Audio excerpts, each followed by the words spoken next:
السلام علیکم دوستو، آج وادی سون کا بہت ہی خوبصورت منظر لے کر میں حاضر ہوں اور ساتھ میں حضرت واصف علی واصف رحمۃ اللہ علیہ کی بہت ہی خوبصورت باتیں۔ آپ فرماتے ہیں کہ زندگی جب چاہے جہاں چاہے شروع ہو سکتی ہے اور جہاں چاہے جب چاہے ختم ہو سکتی ہے۔ عجب بات تو یہ ہے کہ زندگی سے پہلے بھی زندگی تھی اور زندگی کے بعد بھی زندگی رہے گی۔ ہم اپنی پیدائش سے اپنی موت تک تقریباً 60 سال کے عرصے میں منزلوں کا ذکر کرتے ہیں، منزلوں کو تعین کرتے ہیں اور منزلوں کی تلاش کرتے ہیں، یہ سمجھتے ہوئے کہ یہی تلاش اور یہی حاصل ہی کل کائنات ہے۔ حالانکہ ہمارے دنیا میں آنے سے پہلے بے شمار لوگ اپنی منزلوں کو بھی پا چکے ہیں۔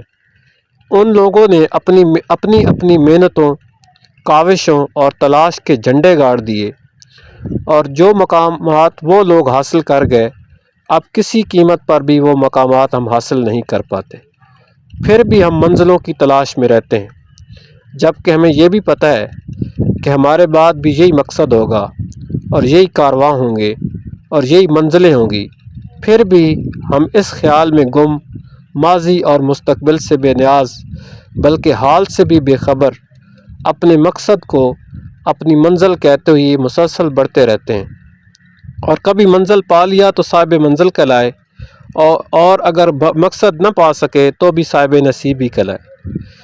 منزلوں کے راستوں میں دم توڑ جانے والے بھی صاحبان منزل ہی ہوتے ہیں۔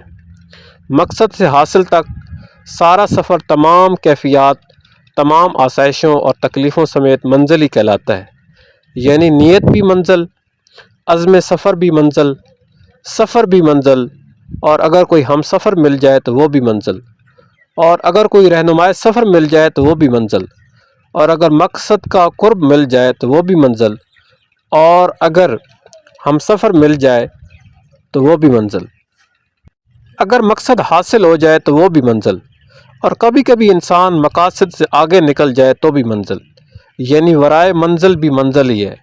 جیسے مشرق سے پرے بھی مشرق ہے، مغرب کے پار بھی مغرب ہی ہے۔ منزلوں کے راستوں پر ایک ایک نقش قدم نشان منزل ہے اور نشان منزل بھی منزل ہے۔ منزل کا تصور بہت بڑا کرشمہ ہے۔ انسان زمین پر رہتے ہوئے محسوس کرتا ہے کہ آسمانوں پر رہ رہا ہے، وہ آبادیوں سے مختلف ہو جاتا ہے۔ لوگ سو رہے ہوتے ہیں، وہ جاگ رہا ہوتا ہے۔ لوگ جشن مناتے ہیں، وہ زندگی کی اداس حقیقتوں پر عارفانہ نگاہ رکھتا ہے۔ لوگ آغاز کے نشہ آور لمحات میں مست ہوتے ہیں اور وہ اس اداس انجام کی تلخیوں کے نتائج سے نبرد آزما ہوتا ہے۔ صاحب منزل کسی خاص نقطے پر نہیں پہنچتا بلکہ وہ حقائق نقطہ داں ہوتا ہے۔ یہ سب دینے والے کا احسان ہے کہ وہ کسی انسان کو کیا عطا کر دے۔ بے خبر زندگی میں باخبر ہو جانا منزل کا احسان اولین ہے۔ منزل دینے والے کا احسان ہے، اس کا کوئی فارمولہ نہیں ہے۔ ہم دیکھتے ہیں کہ کسی نے دار پر چڑھ کر منزلوں سے وصال کیا، منزلوں کا جلوہ دیکھا، وصال کی لذت سے آشنا ہوئے، منزل آئی اور زندگی گئی۔ کیا عجب مقام ہے! شاید منزل کا حصول جان کے جانے سے مشروط ہے۔ کہیں رائے فراق اور واصل سے منزل ہو رہا ہے۔ جدائی کے زمانے محبت کے پروان کے زمانے ہیں۔ یہ بڑے غور کا مقام ہے۔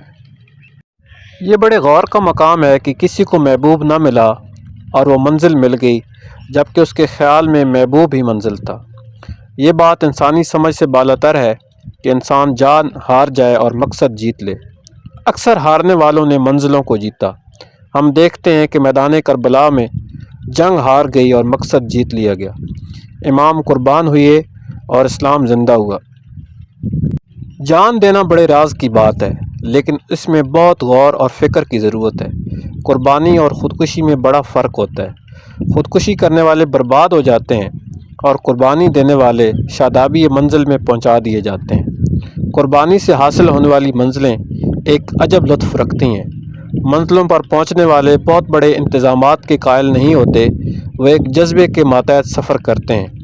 وہ جذبہ بھی بے پناہ جذبہ ہوتا ہے۔